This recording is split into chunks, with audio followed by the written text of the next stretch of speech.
shopping list. Oh, what a mouth-watering smell. Paimon would know the aroma of biryani anywhere. Let's go get... we can still add it to the list. Well, if it isn't the Traveler and Paimon. Wasn't expecting to see you here. Hello there. Oh, it's been quite a while. So you two are still hanging out together. Dia, didn't you say last time that you were gonna head back to the desert? I said I was going to resign from being her bodyguard, not that our friendship was over. We're still the best of friends. The Homayanis also still post jobs from time to time. Their pay is always generous, so me and the other mercs never pass them up.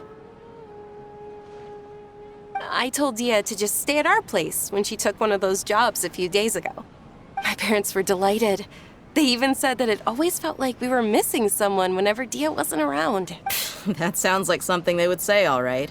They're always so welcoming. Anyway, the job is already taken care of, so I was gonna head back to the brigade as soon as I finished a little shopping. But the master kept insisting, and I ended up staying for another day. You can stay for as many days as you want, Dia. Father hasn't even gotten around to treating you to his best dishes yet. You know I'm not the kind of person to stay put in one place like that, my lady. Don't worry, though. There'll always be next time. What? She said they'll treat you to the best dishes! Paimon can't believe you can still refuse that! But wait. Didn't you say last time that you would take me on a trip to the desert? Why don't you just take me with you today, when you leave? There are so many places I still haven't visited yet. I'm sorry, my lady, but no can do. There's still a few things I need to take care of back at the brigade. Besides, the desert hasn't exactly been the most peaceful place lately. Oh, come on. Not this again. That's also what you said last time and the time before that. I know, I'm sorry. Just give me some more time, and I promise I'll plan the best trip ever for you. All right, fine. To be perfectly honest, it's not that I wanted to go, it's more like... I feel like something is off about you lately. Ever since you first set foot on the estate a few days ago, you've been acting anxious and even paranoid. Have you been delaying our trip because you've run into some kind of trouble? Nah, are you kidding? You're worrying too much. Would you swear on that? Friends shouldn't lie to each other, you know. I wouldn't pry any further if you're willing to swear on what you just said. But if something really is bothering you, then just tell me. You know I'll help you however I can. Oh, looks like Dunyarzad was onto something. You're too perceptive, my lady. Seems I can't hide anything from you. I just thought that nothing good could come out of telling you about the messy happenings of mercenaries. Knowing too much only leads to more trouble. Mercenary life is a dog-eat-dog world where Mora reigns supreme. Everything operates on a completely different set of rules. That doesn't change anything about what I just said, though. We're still friends, and I can only support you if I understand what's bothering you.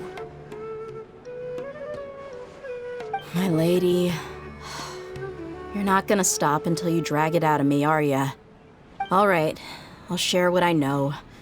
Let's go somewhere else first. This isn't exactly the best place for a discussion. Okay, let's talk here. Just try not to draw any extra attention.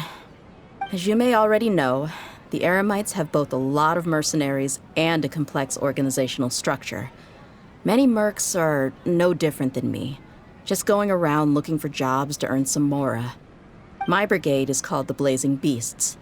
We're not a large group, but every member is loyal and brave. However, not all Eremite brigades are like mine. Some are willing to cross all kinds of lines for the sake of mora. The most notorious is a faction known as Deshret's Relics. Deshret's Relics? Judging from the name, they must really look up to... Yep, you got it. I've heard that you've already crossed paths with Ain al-Akmar. They're one of the groups under the Relic's banner.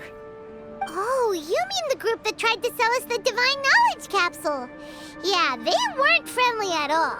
Deshret's Relics is composed of many smaller brigades like Ain al-Akmar. The Relic's headquarters issues orders to all brigades under his control. On any other day, I would want nothing to do with them, Unfortunately, though, the brigade that's stirring up trouble now is none other than Dakan al-Akmar. Dakan?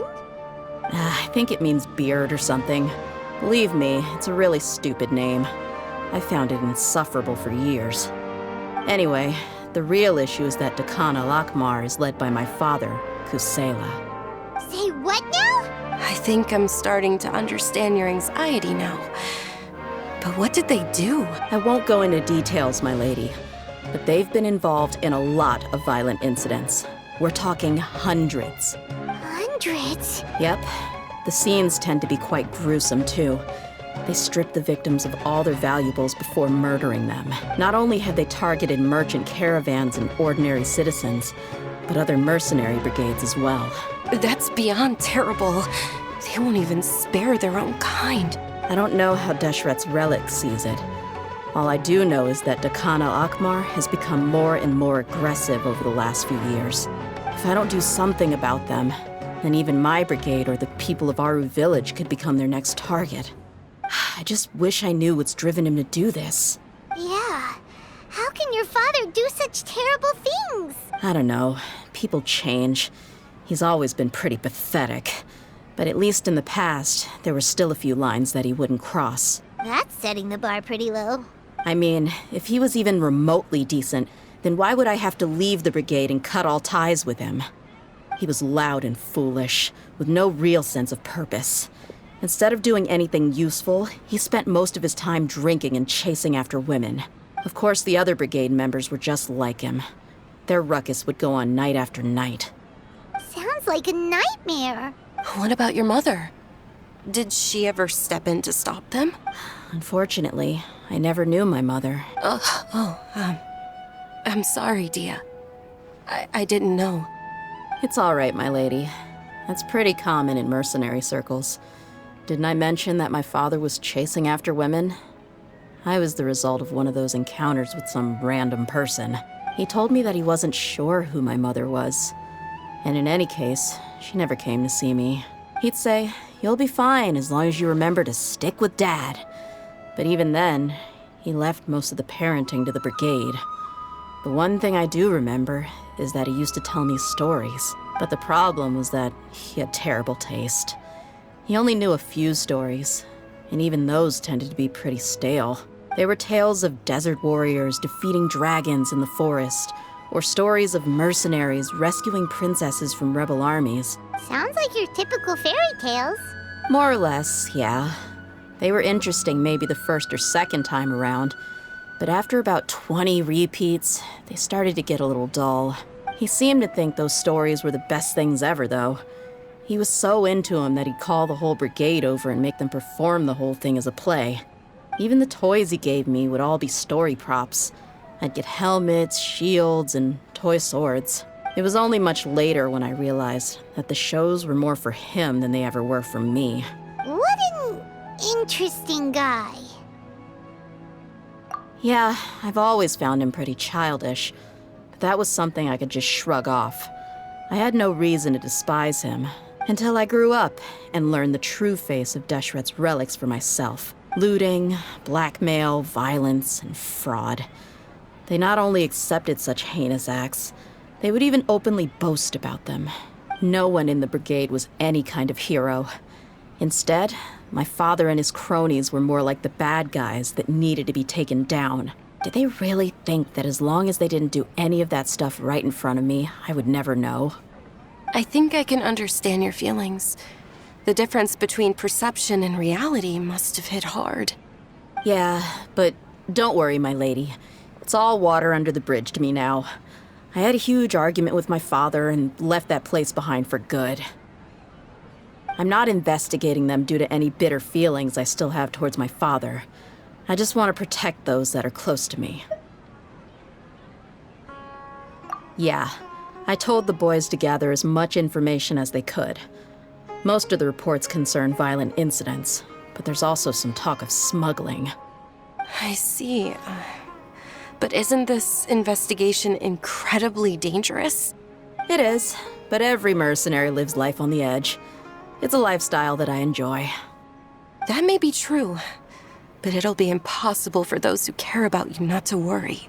Well, now you get why I didn't want to share any of this with you. What should we do? They both have valid concerns. Huh? But there's no need for you to get caught up in this mess, too. Well, she's super tough, so if she went into the desert with you, then Paimon bets the problem will be solved in no time. I'm inclined to agree. I'd feel a lot more at ease if you took her along to help. I'll wait for news from you in the city until then. Please, stay safe.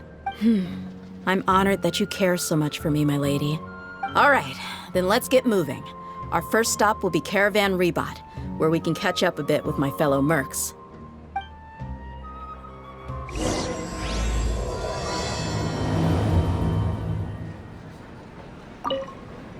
Please be careful.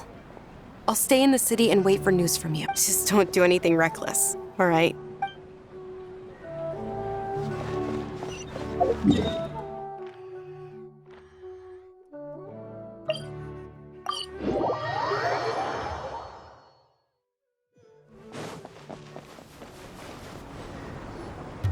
Hey, Dia, you're back.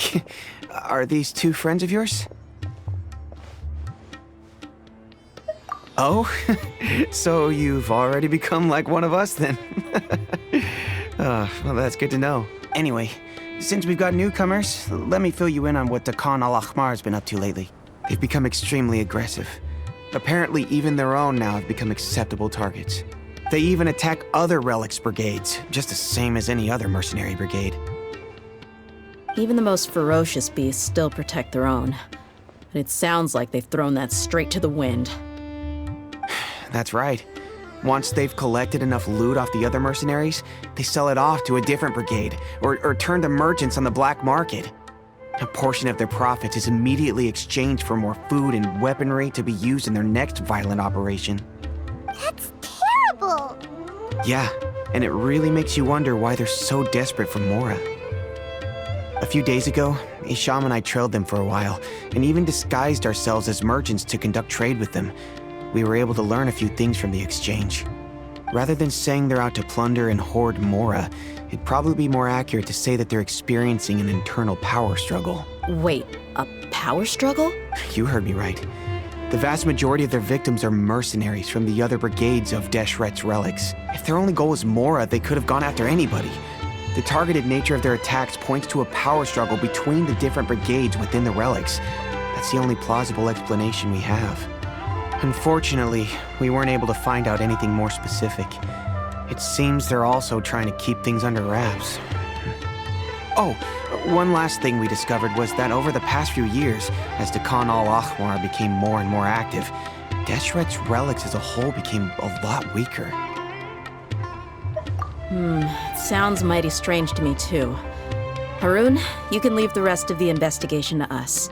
Gotta say, though, I didn't expect you to go on a whole undercover mission during the few days I was gone. Sounds like you were really putting your necks on the line, no? Nah, it was nothing. We're just as concerned about the situation as you are. The Khan al-Ahmar is your father's crew, after all. What he said. Besides, Dia, haven't you done more dangerous things than all of us combined? Yeah. And while they went to talk with Dakan al-Ahmar, I took a look at the last camp they attacked. Any survivors of the attack were already long gone. There was nothing of value left in the camp. Ah, Hisham and Khalaf. You're here too. We rushed over as soon as we saw you come into Caravan Rebot. Although this new friend of yours looks a little green behind the ears, I'm sensing a special vibe from her.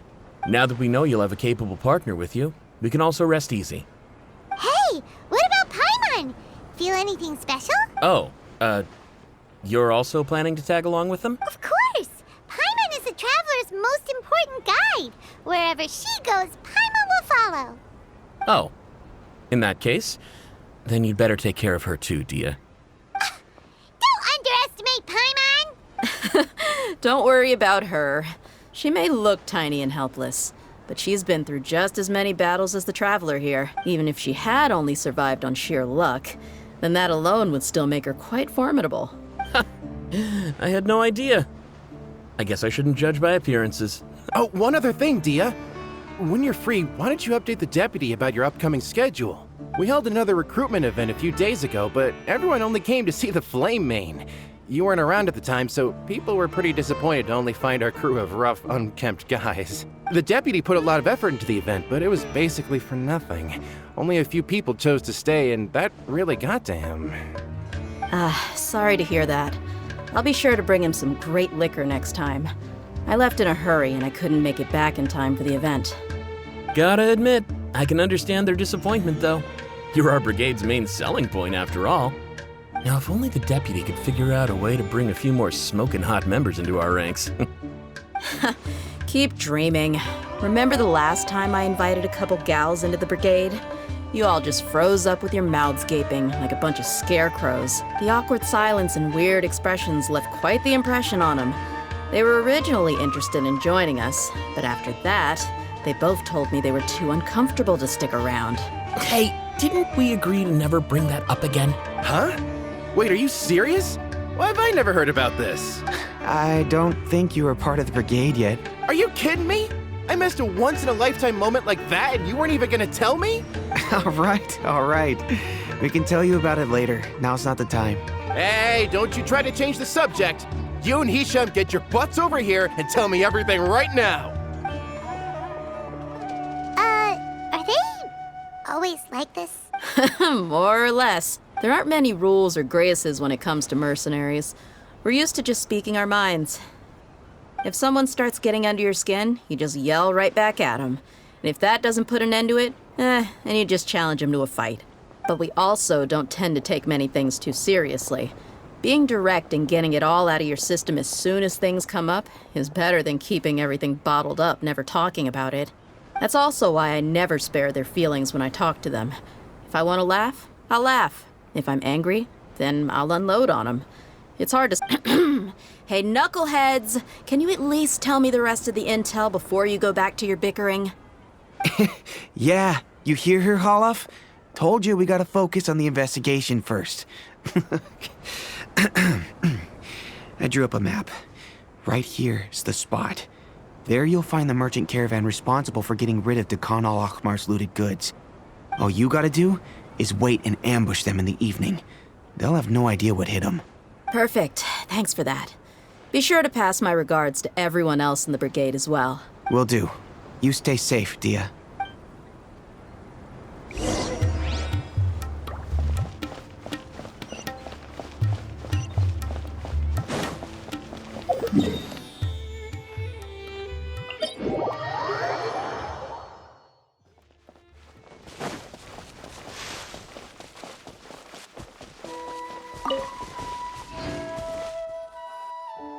This should be the place. Let's find a spot to hide and bide our time. It's gonna come down to a fight one way or another, so let's all be careful. No need to worry. She knows her way around a fight.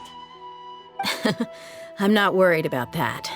What I meant is that we probably shouldn't go too hard on the enemy. After all, we still need to get information out of them.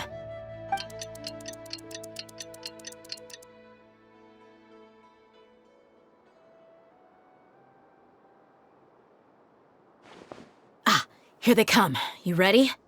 Let's not give them a chance to react and end this quickly.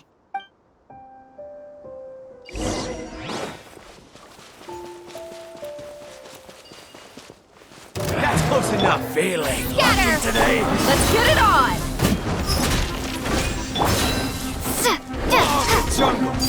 Transfixed!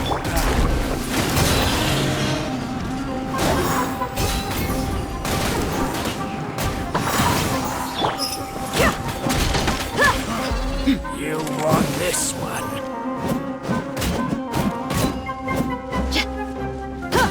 I'll be back. I'll take my leave.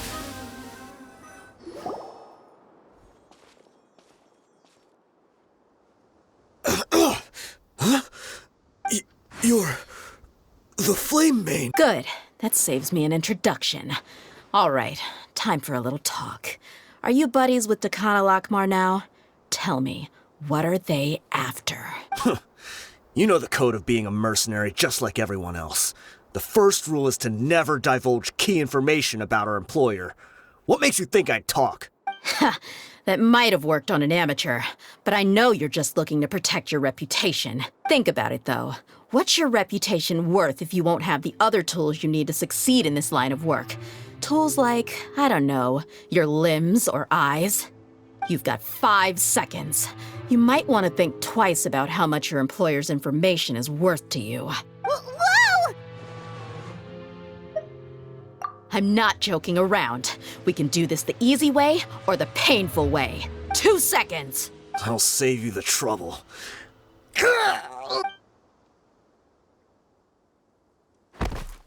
Huh? Are you crazy? He tried to bite off his own tongue.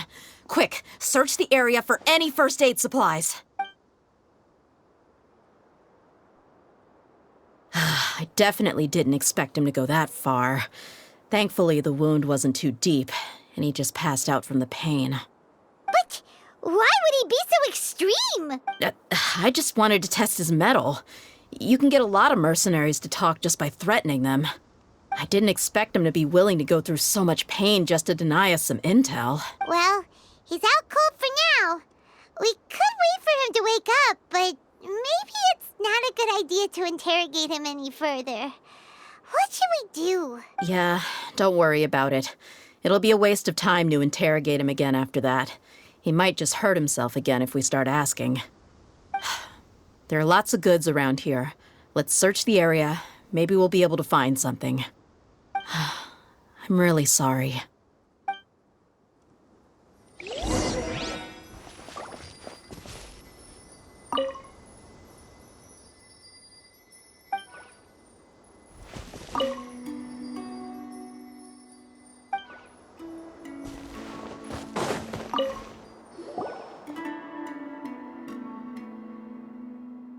We found a piece of paper with a bunch of names on it. Maybe it's a record of something. Let me take a look. If this really is a merchant caravan, they should have a record of their transactions. Yep. I see an entry for Dakana Lakmar right here. Kusela, Idrisi, Bashar, and Takriti.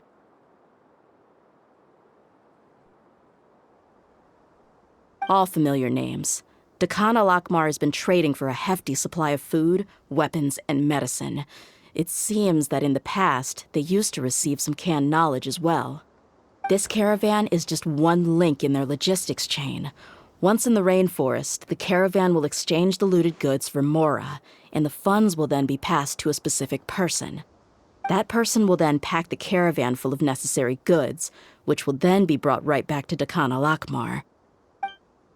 Wait, why is there no Mora value recorded for the final transaction? No value?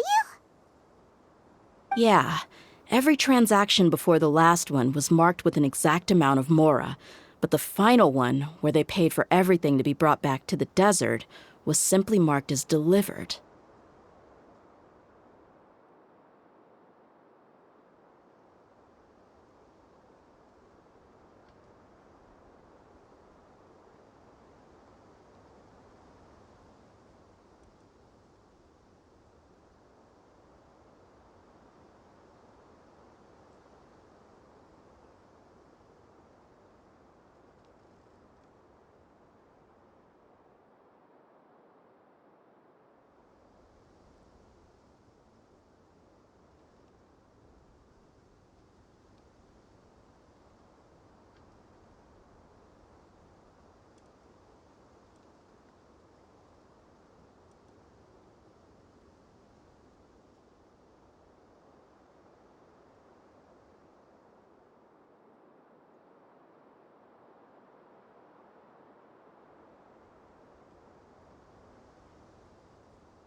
Perhaps.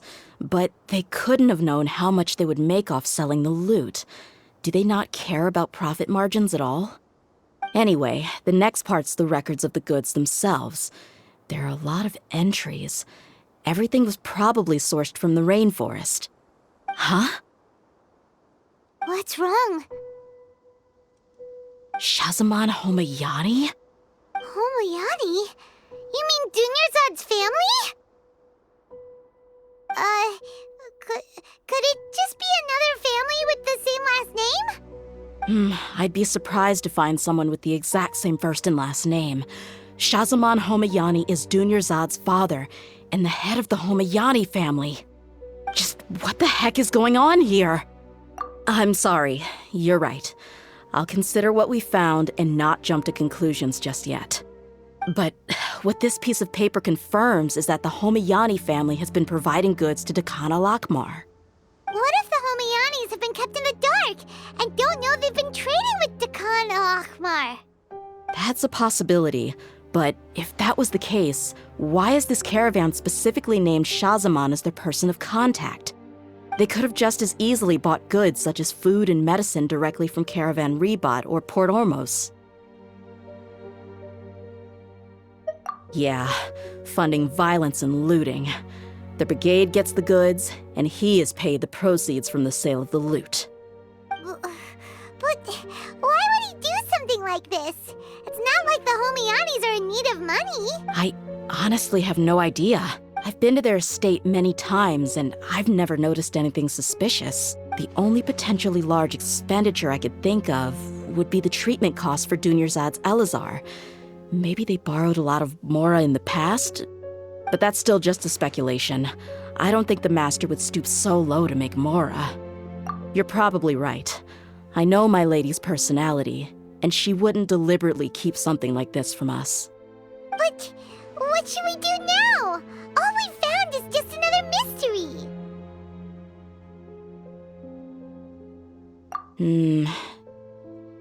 If you ask me, we already have no choice but to confront her about this. I'm not worried. It's too early to make a verdict yet. I still have faith in the Homayanis. Let's go find my lady again. We'll tell her everything and see if she's willing to lend us her support. If we're lucky, we can not only figure out the mystery of this paper, but also follow the trail of breadcrumbs to the people responsible at Dakan al-Akmar. Dia, are you sure this is the best decision? What if instead of getting the help we need, we just end up revealing everything we've discovered to the enemy? I've considered that possibility. But even still, I want to tell her what we found. I think I owe her that much. True friendship is built on trust. She showed genuine concern for me when we first brought up the topic. I can't repay her kindness with doubt and suspicion. That's not how I deal with people. You're right.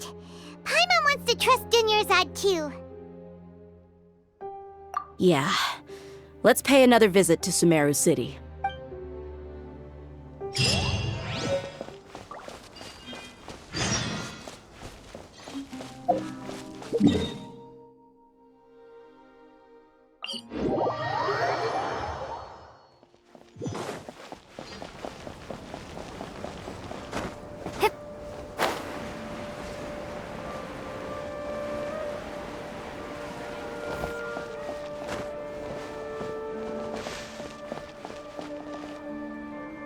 We're back, my lady.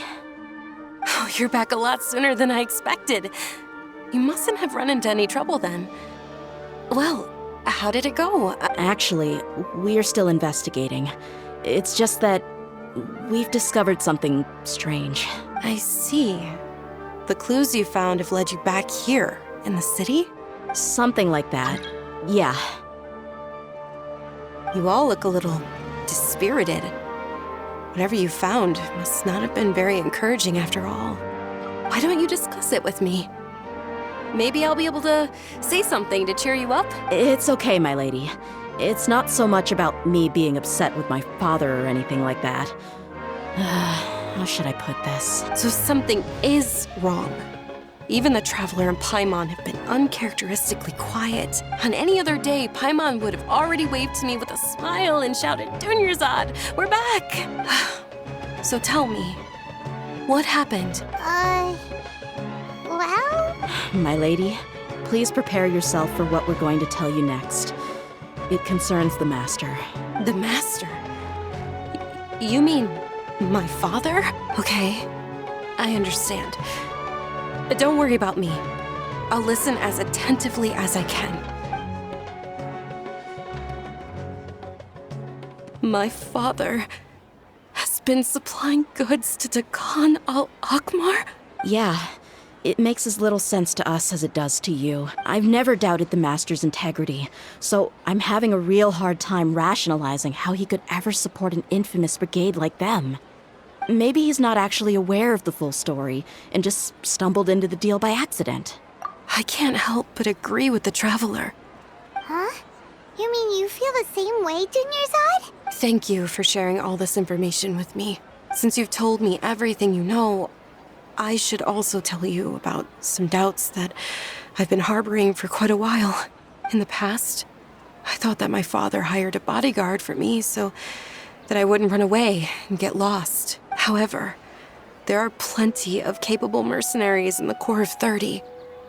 Why did my father go out of his way to hire Dia? About that. Well, the Homayanis really needed bodyguards, so they reached out to the Blazing Beasts. Later, the Master told me that I was one of the best mercenaries he'd ever seen, and that I should stick around to become one of his bodyguards. He offered me a pile of mora, so I just signed on. Well, but that didn't really answer my question. Just think about it. Why did my father specifically reach out to the Blazing Beasts?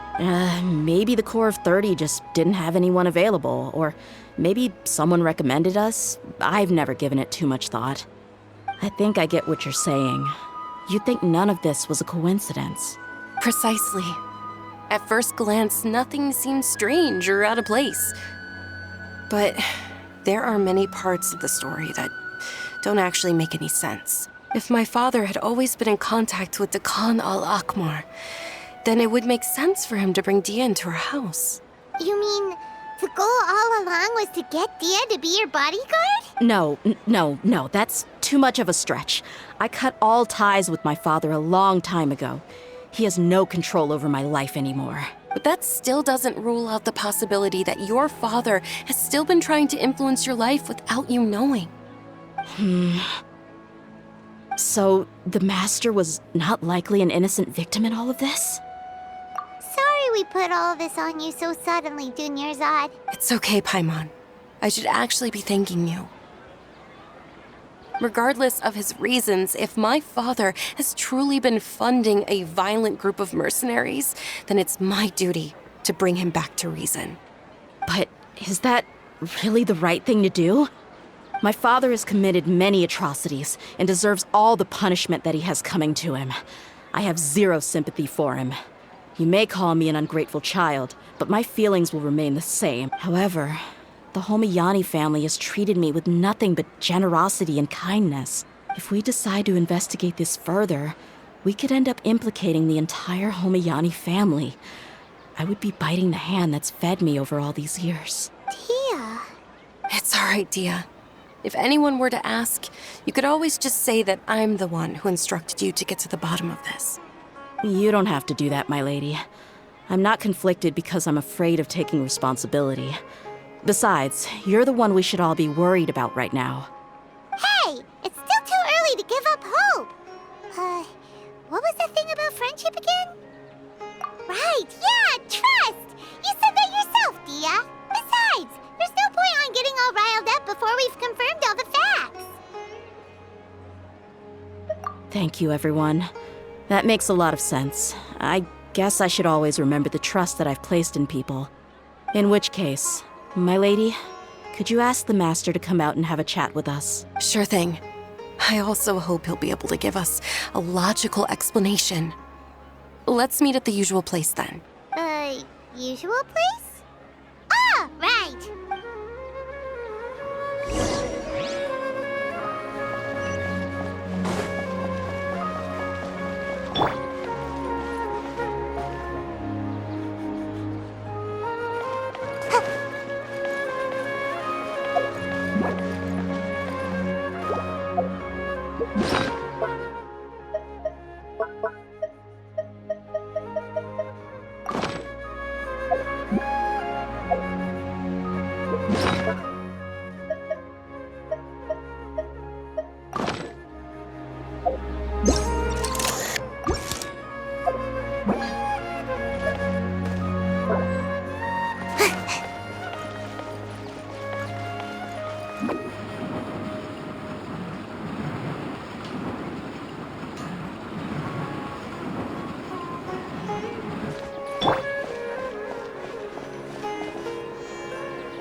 Thank you for coming, sir.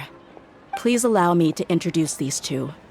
This is the Traveler, and next to her is her travel companion, Paimon. Ah, yes, my daughter has mentioned them from time to time. It's a privilege to finally meet them in person.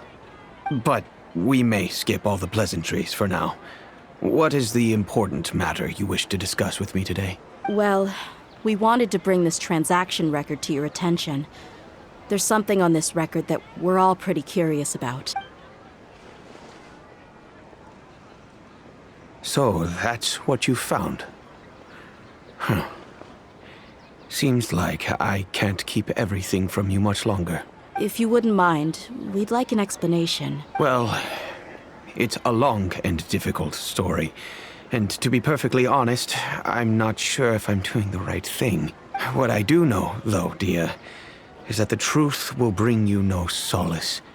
If anything, it will likely cause you a great amount of anguish. Wait, me? Yes. I understand perfectly why you came to see me. And I am touched by your collective commitment to do the right thing. But knowledge always comes at a price. And sometimes, as they say, ignorance is bliss. Your father, Kusela, and I both believed that.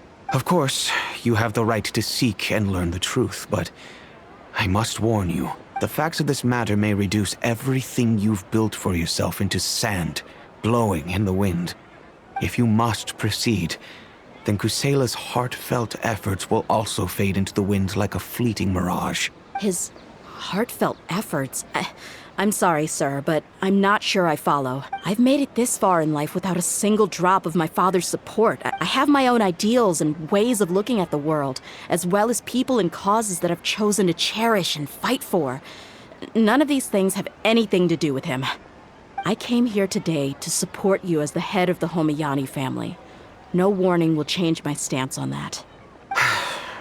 I understand. Then let me tell you a little story. Our family once needed to take a trip to the desert when Dunyarzad was just a baby. Along the way, we were attacked by bandits. They had superior numbers and quickly overpowered our bodyguards.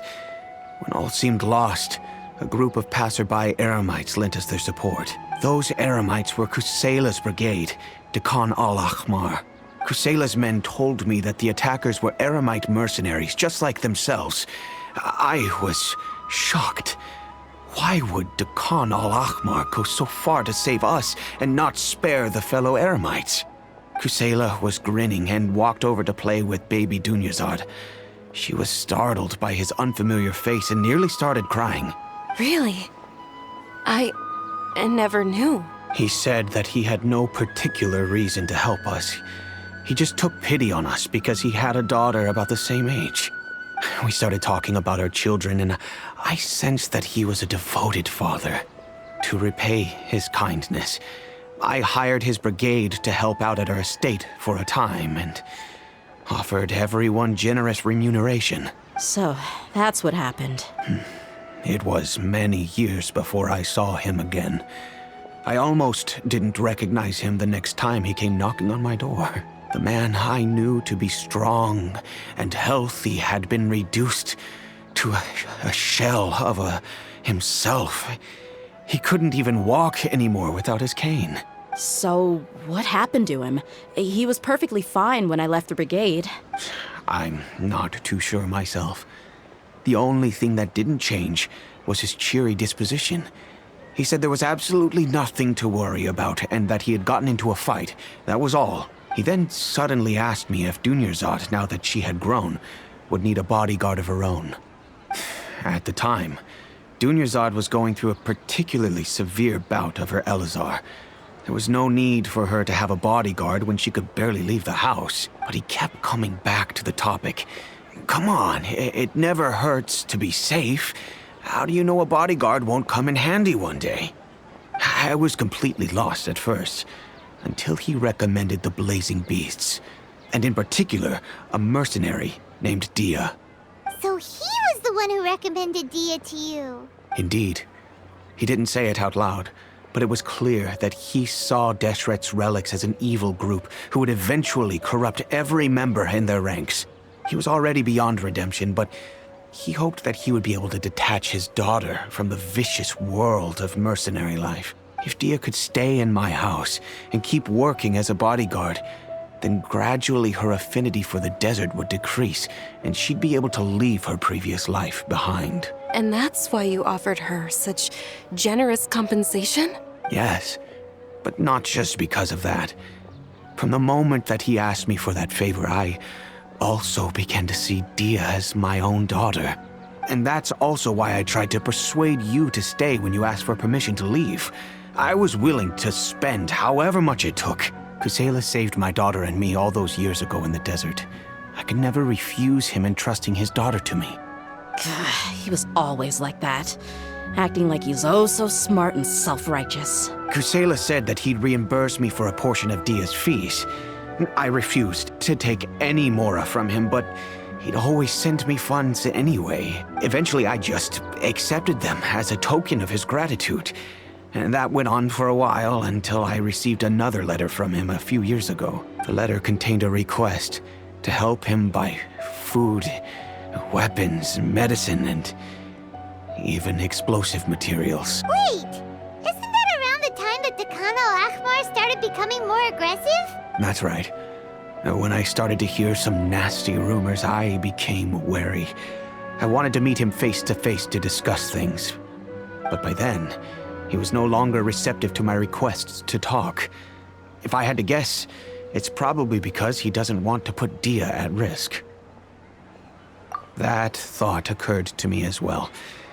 I figured that he probably came to me for help because he had nobody else to turn to. After some deliberation, I decided to send him some food and medicine. I turned down all his requests for explosives and weaponry. I am aware that even such a reduced gesture of support could lead to others coming to harm, but I could not simply reject his plea for help. In the end, it probably was the wrong decision.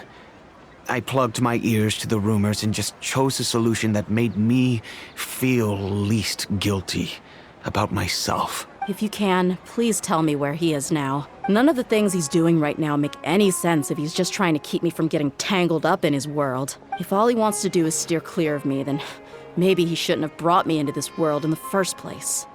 Oh no. Dia, please don't feel that way. I'm just angry because I can't wrap my head around any of his actions. Another way? I don't know. I knew him, and he was nothing more than a childish brute. I can't understand what's going through his head, but I guess you do have a point. We haven't uncovered the whole truth yet. We still need to figure out his exact actions and reasoning for these last few years. I'll do my best to help. Of course, anything between the two of you would need to be resolved between you and him alone. I don't know Kusela's exact whereabouts. Outside of supplying his brigade with some goods, I tried my best to avoid getting involved any further with him. However, there's a man on the list named Jawed. He used to be a mercenary in the desert and is now a member of the Corps of 30. He's responsible for supplying weapons and liaising with the Dakan al-Ahmar's merchant caravan. I think he should know Kusela's whereabouts. I've heard that he likes to have a few drinks alone and enjoy the cool wind at night outside the tavern. Maybe you'll be able to find him there. Understood. Thank you, sir. Then I guess this is bye for now, unless... I'll stay and be with my father here. To be honest, I'm still a little dazed and haven't finished processing everything quite yet. My father has indeed done something wrong, but if I think about it, I'm also not sure if there was a right way to handle this problem.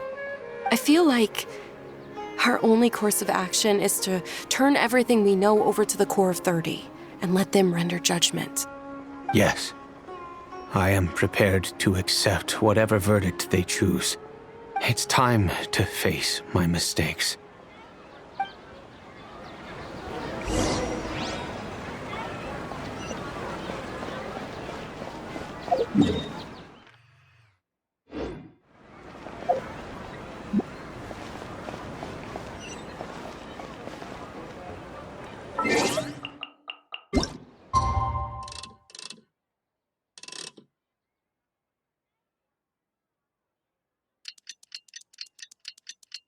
Huh?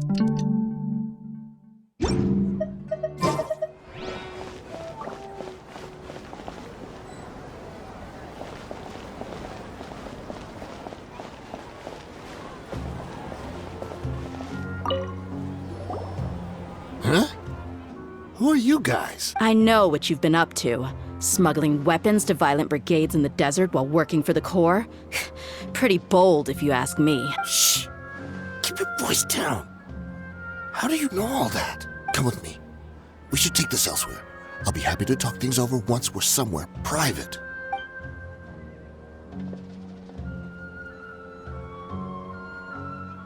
This place should do. All right. Back to my question.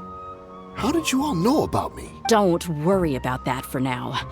You know what kind of punishment you'll face once we report you to the Corps, I assume. Wait. There's no need to jump the gun. Let's talk this out. What are your terms? So what's in it for you anyway, Mora? Well, I was a little tight on money at the time, and Kusela took good care of me in the past. I weighed it in my mind, and I couldn't find a reason to turn the opportunity down. I wouldn't only be helping my benefactor, but I could also make some quick Mora. Let me tell you how it is. We're investigating Dakan al-Akmar, and we're gonna put an end to their operations. If you provide some help for us, then we might just put in a good word later to reduce the terms of your punishment. Hey, why don't we discuss this a little first? Listen, I made quite a bit of Mora from my last run. Just give me a number, and I'm sure we can... Shut it. My patience is running out. You should know when a mercenary is after something other than money. All right, sheesh. But you gotta promise you'll put in some nice words for me later. They're always on the move.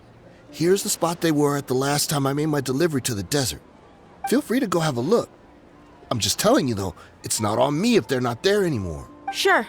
And then you can forget about any nice words from us. Hey, come on. Now you're just being unreasonable. Really? And how do I know you're not leading us straight into a trap? Don't forget, you're the one with no bargaining chips. All right, I get it. Why don't you go take a look, and if they're not there anymore, I'll try to figure out something else for y'all. Now that's more like it. Let's move. And as for you, try to stick around the city until we get back. You don't want us to call the folks from the Corps and have them drag you back to the city.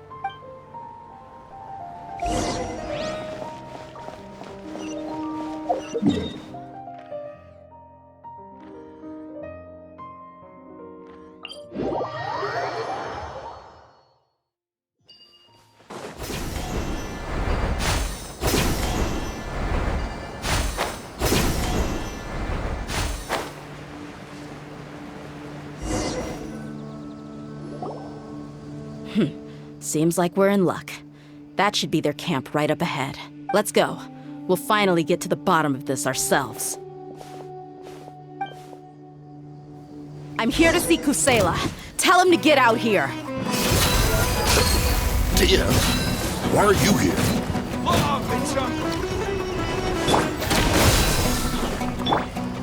Laid bare. This is where you fall. Who do you think you're...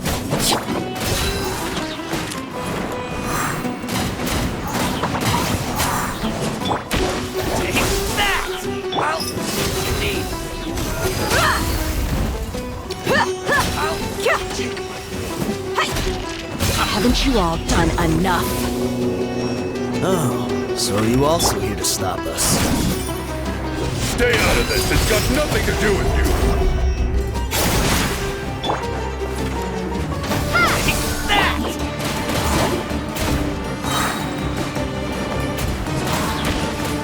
Check that piece. Come on out. Take my...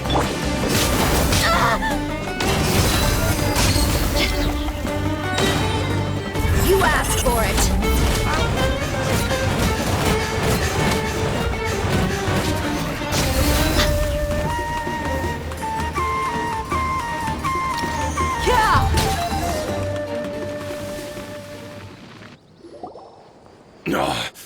She's so strong.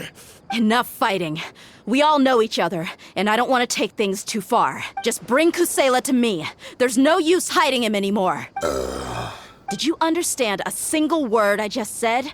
Or do I need to bash your skull in some more? All right, everyone, let's all just calm down for a second. Dia, the boss can't come out and see you anymore. He died a long time ago. What? Seems like you've been out of the loop for a while. Guess that's for the best, though. At least, that's what the old man wanted. When did he die? What happened to him? A few years ago, Kusela broke up Dakan al-Ahmar and went to the Deshret's Relics headquarters by himself. So is that when you guys started acting up? We would prefer to call it taking revenge. Every last person in Deshret's Relics must pay in blood for what they did. Let me start from the beginning. Dia, do you know how the head of the Relics maintained order internally? Overwhelming strength and unquestionable authority? Those were a part of it, yes. But just those on their own weren't enough. They had another tool at their disposal. They called it a person's record. Regardless of whether they joined by their own will or were coerced, every person in Deshret's Relics was forced to leave a record of themselves at headquarters. Whether it be their deepest sin, some unforgivable act, or their most immoral exploit, the record served both as a symbol of loyalty and the perfect material for blackmail. That's precisely it. Every one of us have a record. Me, Bashar, Tikriti, and all the boys who grew up with Dia and ended up joining our ranks. But you, Dia, you were never asked to provide a record, were you? I never even knew this was a requirement. You were probably the only person in all of Deshret's Relics who didn't know about it. Ever since you were born, Boss had been trying to shield you from this organization's sinister rules.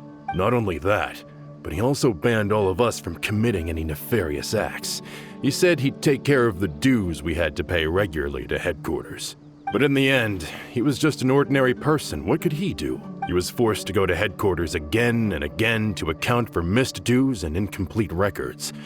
He'd come up with all kinds of excuses and get beaten up as a result. We all knew he was doing that for you. He wanted to get you out of this world, no matter what it took. And that's why he became a shell of himself and couldn't walk without a cane. Wait, but that doesn't make any sense. I didn't know about any of this, and I'd never seen him get injured or beaten. Because you were too young at the time. How would you ever tell between wounds from a beating and wounds from battle? When you left home after that final argument with him, he seemed to age by a decade overnight. Even his hair went gray.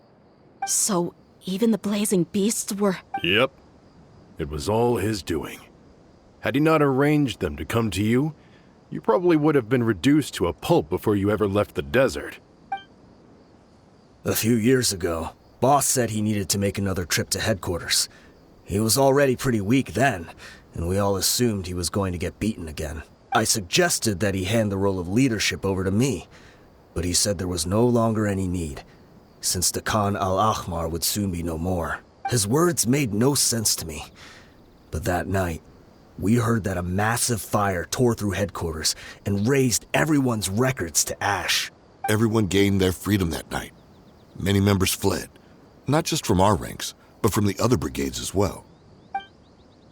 But how could we leave with a clear conscience? All of us who knew exactly what had happened. The boss can't have just died for nothing. Those heartless jerks at headquarters took him from us. From that point on, the sole purpose of Dakan al-Ahmar became revenge.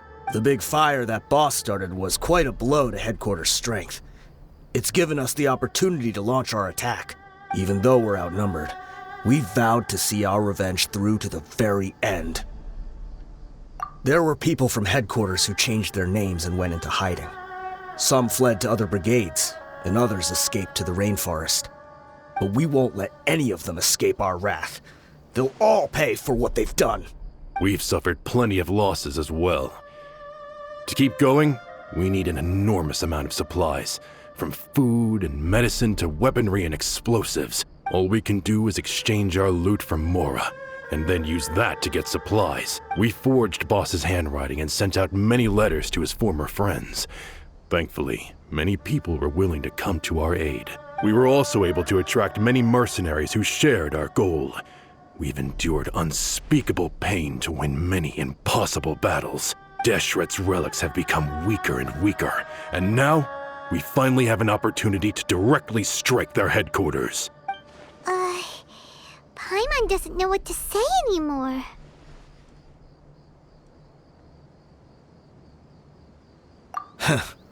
We do know right from wrong, but we were sinners from the very beginning. We do not deserve the freedom that the boss won for us with his life. Boss always loved his old-fashioned hero stories. Those tales about sacrificing yourself to save the world. We used to always laugh at him for it. But in the end, he really went and lived those stories out himself. As for me, I never considered myself a hero. We're all the lowest of the low.